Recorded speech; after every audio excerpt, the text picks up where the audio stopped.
will be the first who raise your flag, and then you are the one to answer the question. So, let the game begin. Are you ready? Yes, sir! Okay, let the game begin. So, first phrase. The organization of events.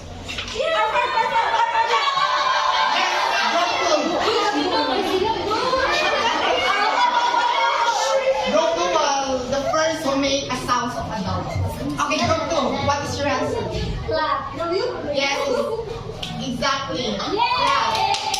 Flag is the organizational events, or flag it is a series of events. So next phrase.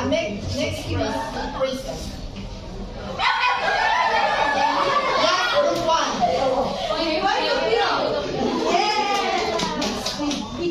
Exactly, point of view. Next phrase. The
Okay.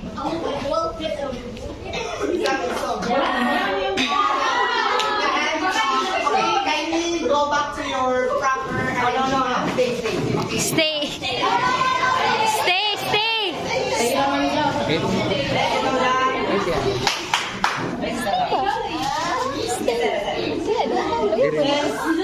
Elements of the story has been discussed.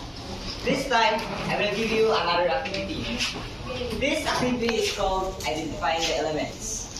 Now, based on the story that you have read earlier, I want you to identify the characters, the setting, the plot, the conflict, the point of view, and the theme. Now, please be reminded that the plot must be based on the sub-elements including exposition, the rising action, the climax, falling action, and the ending. Okay, this is how you are going to do with the activity.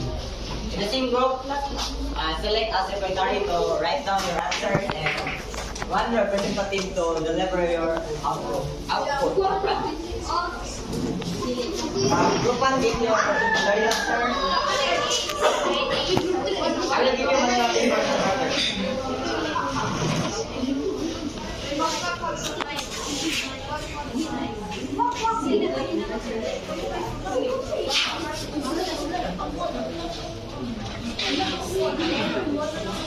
I will give you 7 minutes to do the activity.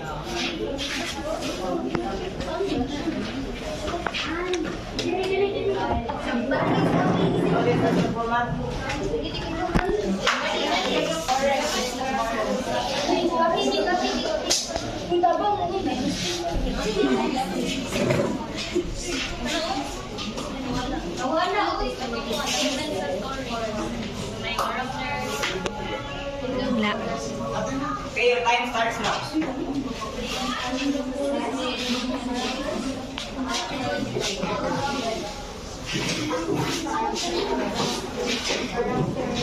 Be sure to include in your plan the exposition, the rising action, the climax, the falling action, and the ending.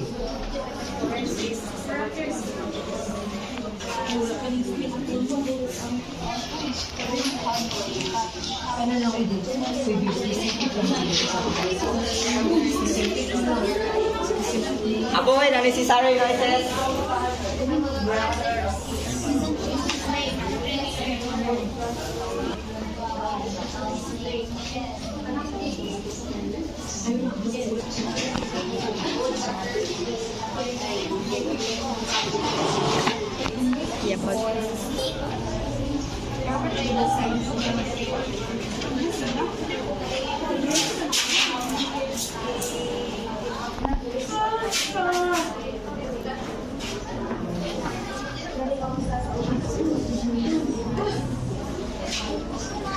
How many days allotted for this?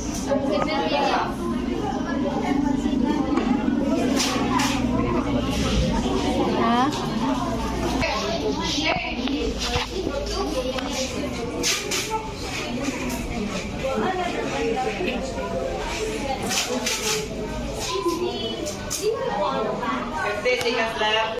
Happened as a long time ago, a woodcutter saved some eggs from being devoured by a snake. He killed the snake to save the chestnut's egg. In the rising action, as many years passed by, the old man take a travel through the forest. And then the climax is the old man, and it's because of he got so very tired from walking all day long, so he went to the house of a girl, which is the snake. Then the following action is the woodcutter got scared when he know that the girl that the girl that he was talking to in the forest is the snake. He know that the snake came to take revenge.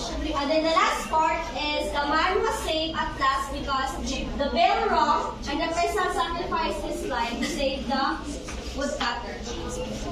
Okay, thank you, Group 1. Next, Group 2.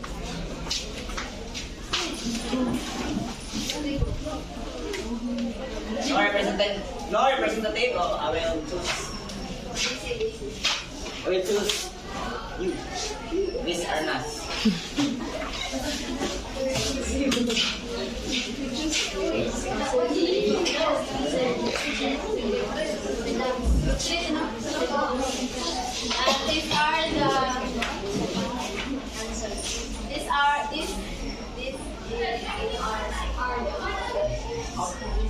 Output of group 2. Setting deep in the forest, the characters are woodcutter, peasant, beautiful young girl or snake, and the plot we appear expository, rising action, and climax. A long time ago, the woodcutter the expository. A long time ago, the woodcutter saved some pigs and killed the snake. Rising action, the woodcutter whooped into the forest, but then he get lost in the dark. Then the climax, the woodcutter sees a house in the forest without knowing that the owner is the snake.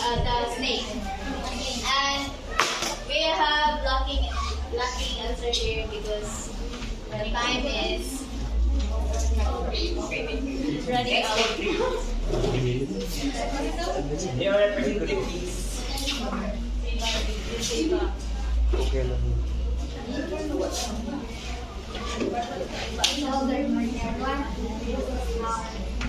Output the setting is the forest and the house of the snake. And then the character is the woodcutter, the peasant, and the snake. And we include the theme and do not revenge, and we include also the point of view of the third person. And the exposition is the woodcutter was at work feeling this. And the rising action is many years passed by, the woodcutter had grown up and he go to the forest but he lost in the dark.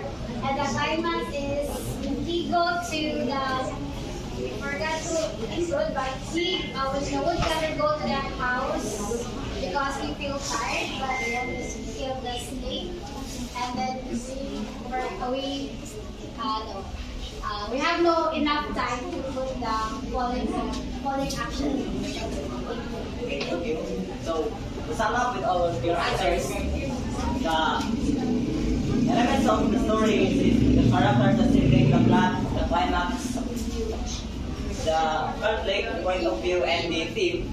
So, the story takes place in the forest, and the story of the peasants build the forest, the house of the witch, and in the all joint temple. So the characters are the woodcutter, the You think all peasant. answers are correct for the setting?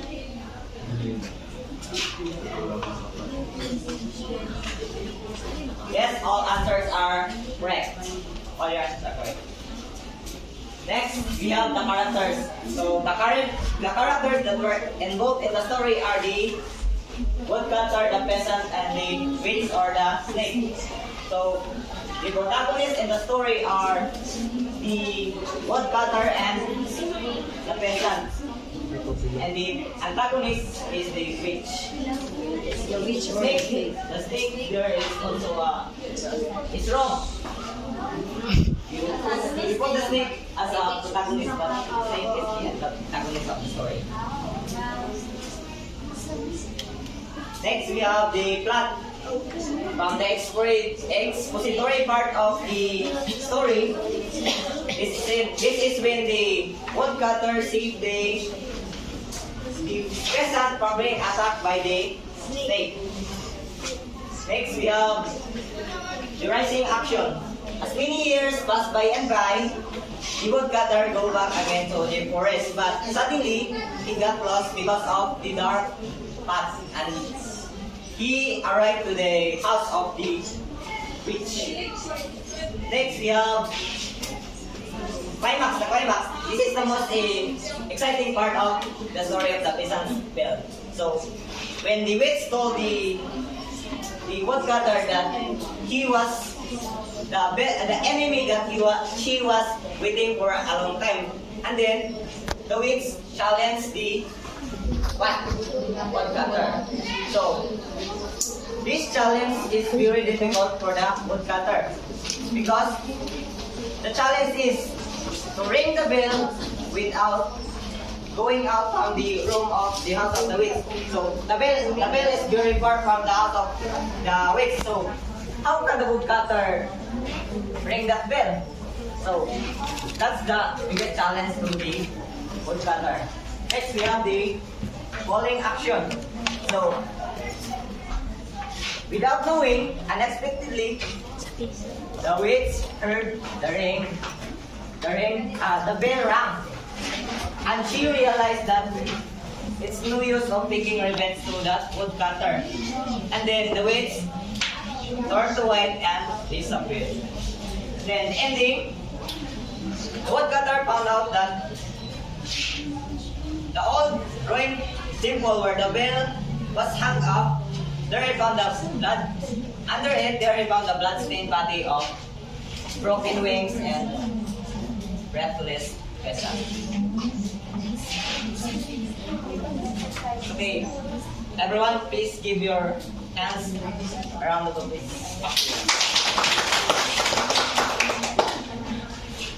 Mr. Landigo, what would be your remedy for unfinished outputs?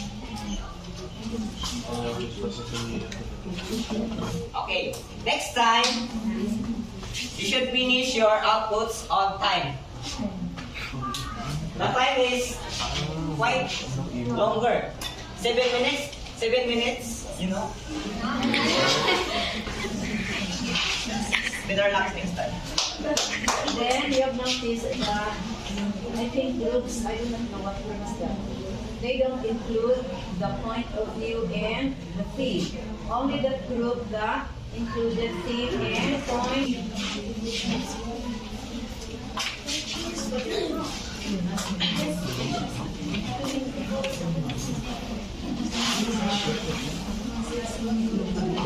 Yeah.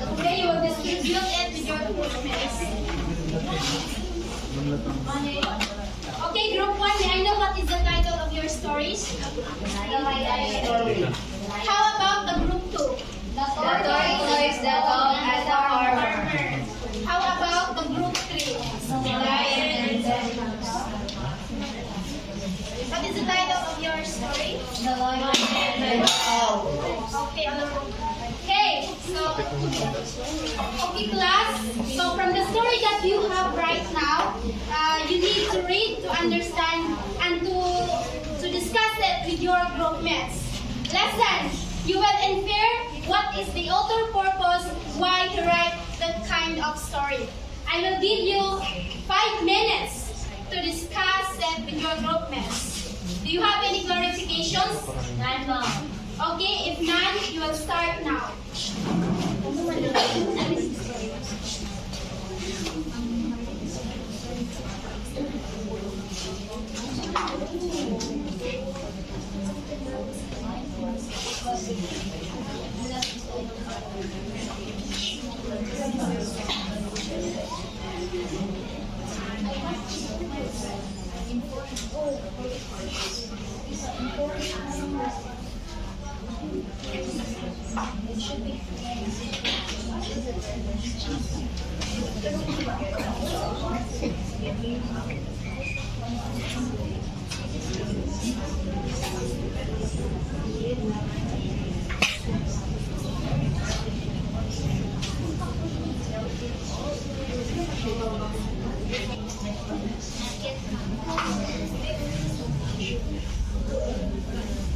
Okay, from the outside, can you please go inside? Miss,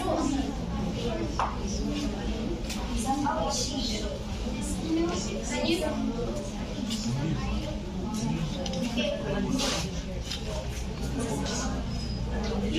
How about the other groups?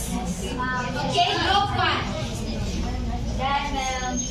Right, so can I hear your brilliant ideas? So what is the purpose of the ultra-wide variety stories? May I, who wants to answer? So the author's purpose in writing The Lion and the Hare is that to entertain the audience. We all know that in the story they have different adventures of the animals, and also to inform us that sometimes our feeling of superiority will lead us to destruction. Yes, yes, as what Arnoko said that we can entertain others. So we not believe in our own intellect. We not believe. So we don't have to look down others. So in real life, we don't have to look to underrate others in terms of their culture, their physical appearance. So because we don't have the right to judge someone, to underrate someone, because mostly those people who underrate are those persons who succeed in their life. So give other groups, may you give 3 groups from the group 1. How about the group 2? May I hear someone? Someone in your group?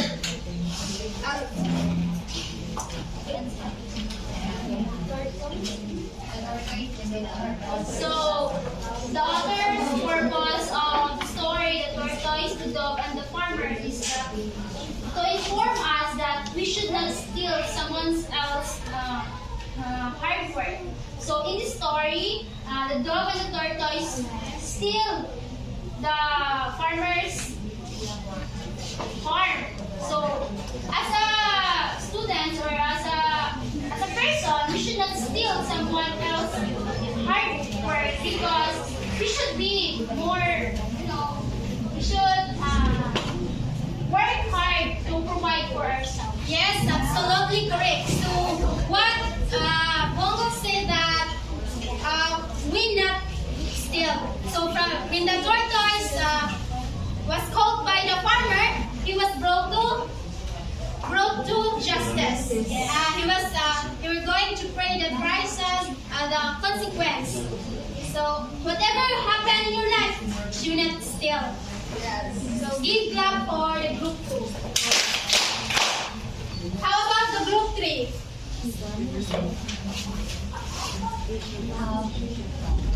And the storyline of Jackal and Jackal is that the author wants us, the purpose of the author wants to write that story is that to inform us that we should we should not trust anyone that we are not, we barely know, and secondly, we don't need to be we don't need to cheat because cheater have no way to succeed in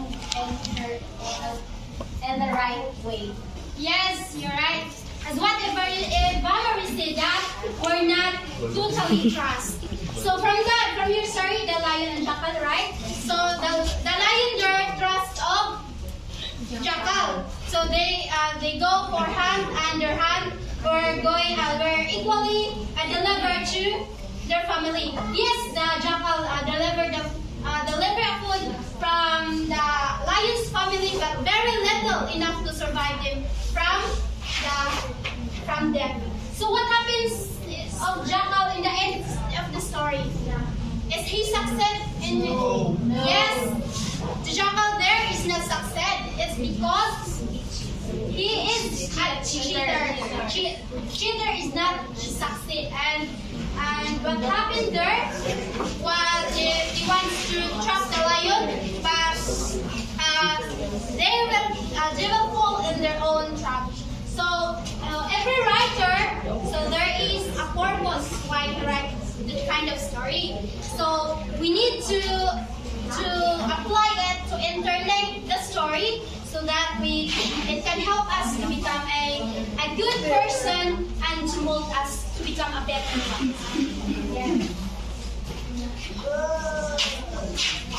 Going back to the story of the Byzantine Bell, so from the story of the Byzantine Bell, we experience revenge in our life. We can't deny that revenge happens anytime, anywhere, or something unexpected. When someone hurt us and we can't hold any longer of our vengeance, we're going to take revenge for them. So I have a question. So based on your real life, have you experienced revenge? Would you say revenge is a good thing? Why? Everyone can go.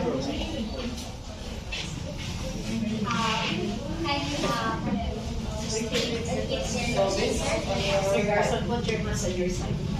So based on your real life experiences, have you experienced revenge? Would you say you revenge is a good thing?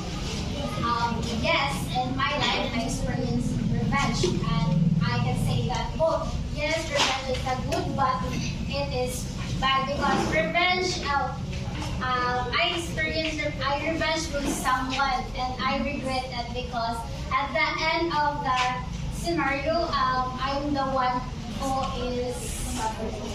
Yes, I'm the one who suffered in that kind of situation because even that person give you a bad experience you a bad thing or do to you an evil things, but you eventually he or she give you that kind of treatment. You should be good to that person because if you are good to that, maybe that evil thing that she comes at your mind and she will do to you will what do you call that?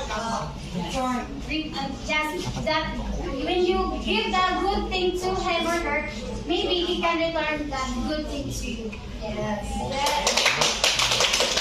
Very good, Miss Adela. So we already know that revenge is not a good thing because it will make your life more miserable. So the best thing to do is to be silent. Put one from that side.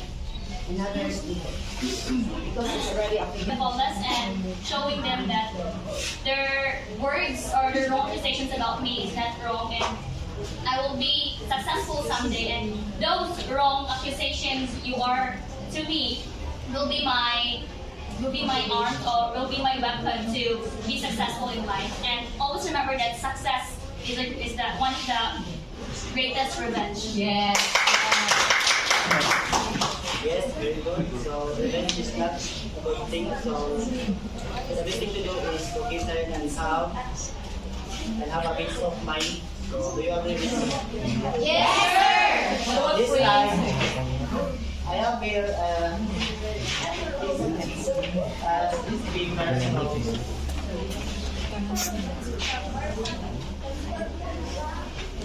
So please pass it. This one is Let the students go back to their original singing.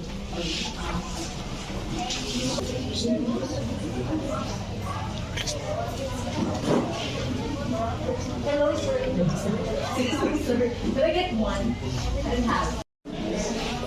Dito sa hindi ako pumuntaan ni panadali lang given ninyo kanin ang answers and i-identify na lang nila matching type mo matching type given na tanan i-identify na ang character setting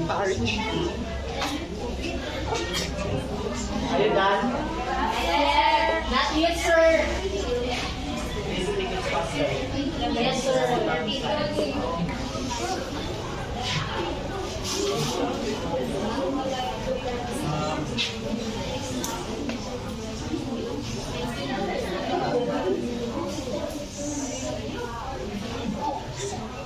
For those who are done, you might pass now.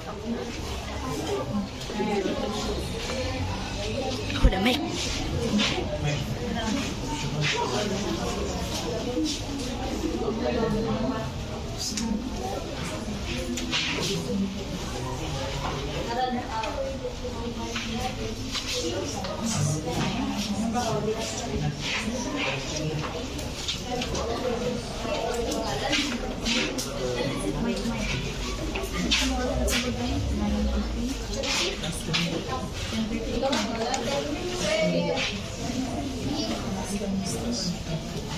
Okay, for your